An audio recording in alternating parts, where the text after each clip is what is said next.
بسم اللہ الرحمن الرحیم۔ السلام علیکم ورحمۃ اللہ وبرکاتہ۔ اللہم صلی علی محمد وعلی آل محمد۔ سیرت النبی صلی اللہ علیہ وآلہ وسلم، درس نمبر 24۔ کفر و شرک کے ایمان لرز اٹھے۔ سابقہ قسط میں حضرت عبداللہ بن عبد المطلب کی وفات اور آپ صلی اللہ علیہ وآلہ وسلم کی ولادت مبارکہ کے وقت پیش آنے والے چند غیر معمولی واقعات بیان کیے گئے۔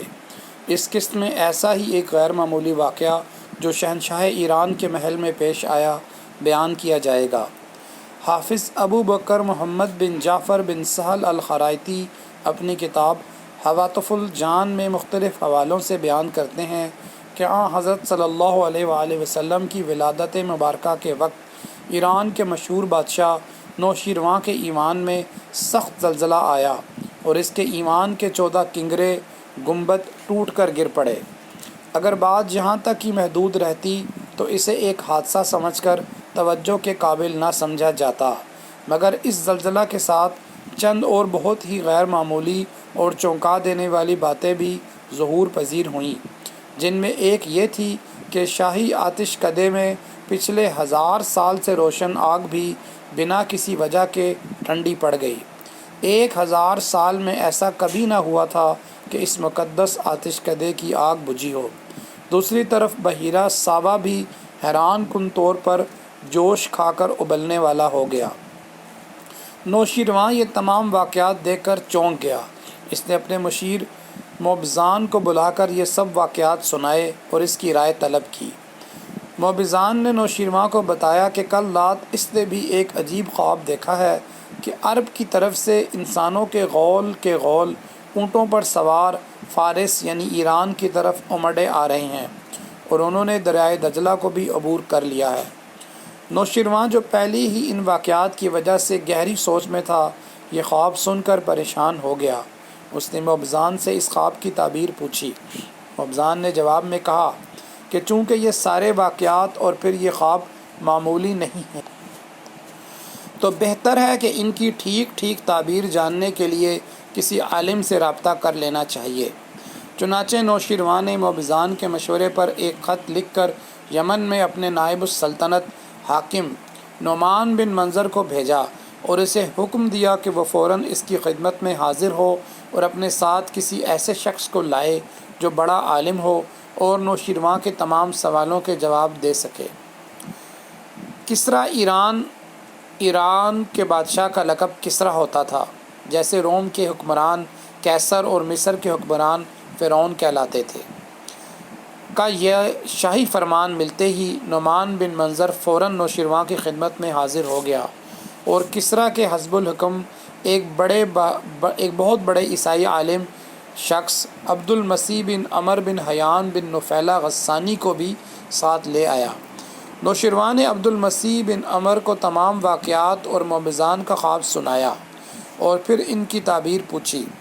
عبد المسیح بن عمر نے جواب دیا کہ اگر حضور چاہیں تو ان واقعات اور خواب کے بارے میں اپنا خیال ظاہر کر سکتا ہوں، لیکن میری گزارش ہے کہ اس کے بارے میں میرے ماموں سطیح سے جو شام میں قیصر روم کی طرف سے نائب السلطنت ہے دریافت کیا جائے، کیونکہ وہ مجھ سے کہیں زیادہ علم والے ہیں اور کہانت کے فن میں بھی طاق ہیں اور اس بارے میں مجھ سے بہتر بتا سکتے ہیں۔ نوشیروان کو عبد المسیح کی بات پسند آئی اور اس نے اپنے کچھ آدمی اس کے ساتھ کر کے اسے اس کے ماموں سطیح کے پاس شام بھیج دیا۔ عبد المسیح بن عمر شام کے دارالحکومت دمشق اپنے ماموں سطیح کے دربار میں پہنچا، جہاں وہ اپنی زرعی مسند پر بڑی تمکنت سے بیٹھا تھا۔ عبد المسیح نے اسے سارے واقعات اور خواب سنا کر کہا کہ وہ شہنشاہ فارس نوشیروان کی طرف سے آیا ہے اور نوشیروان کی خواہش پر ان کی تعبیر جاننا چاہتا ہے۔ عبد المسیح کی باتیں سن کر سطیح چپ ہو گیا اور کسی نہایت گہری سوچ میں ڈوب گیا۔ عبد المسیح نے جب کوئی جواب نہ پایا تو یہ سمجھ کر کہ سطیح نے اس کی بات کو کوئی اہمیت نہیں دی، شکایتاً چند اشعار پڑھے جن میں سطیح کے عدم التفات کا گلہ کیا گیا۔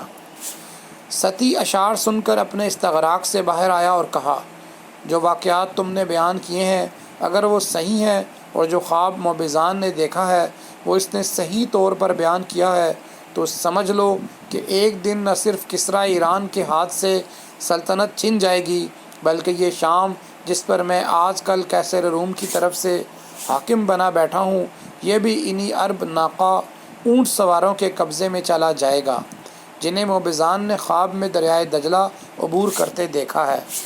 جب عبد المسیح نے اپنے ماموں سطیح کا جواب نوشیروان کو فارس واپس آ کر سنایا تو نوشیروان نے کہا کہ ابھی تو میری اولاد میں کئی پشتوں تک حکمرانی چلے گی، اس کے بعد جو ہوگا دیکھا جائے گا۔ بہرکیف تاریخ بتاتی ہے کہ کچھ عرصے بعد سطیح کی پیشگوئی حرف بحرف سچ ثابت ہوئی اور حضرت صلی اللہ علیہ وآلہ وسلم کی حیات مقدسہ کے آخری ایام سے فارس و روم کے خلاف جو فوج کشی شروع ہوئی وہ بالآخر تیسرے خلیفہ راشد امیر المومنین حضرت عثمان غنی رضی اللہ تعالی عنہ کے عہد میں پایہ تکمیل کو پہنچی، اور نہ صرف ایران کی 3164 سال سے جاری شہنشاہیت کو مجاہدین اسلام نے اپنے گھوڑوں کی سموں تلے رون دیا، بلکہ سرزمین شام پر بھی اسلامی علم لہرا دیا گیا۔ آج کے درس سے چند سوالات۔ نمبر 1، کس ایرانی بادشاہ کے محل میں سخت زلزلہ آیا؟ نمبر 2، زلزلے کی وجہ سے محل کے کتنے کنگرے گر گئے تھے؟ سوال نمبر 3، بجھنے والی آگ کتنے سالوں سے روشن تھی؟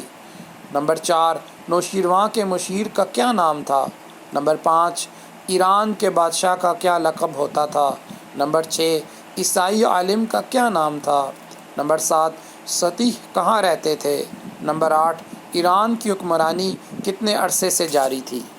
آپ میں سے جو حضرات ان سوالوں کے جواب دینا چاہیں وہ یوٹیوب کے کمنٹ باکس میں ان سوالوں کے جواب دے سکتے ہیں۔ جزاک اللہ خیرہ۔ السلام علیکم ورحمۃ اللہ وبرکاتہ۔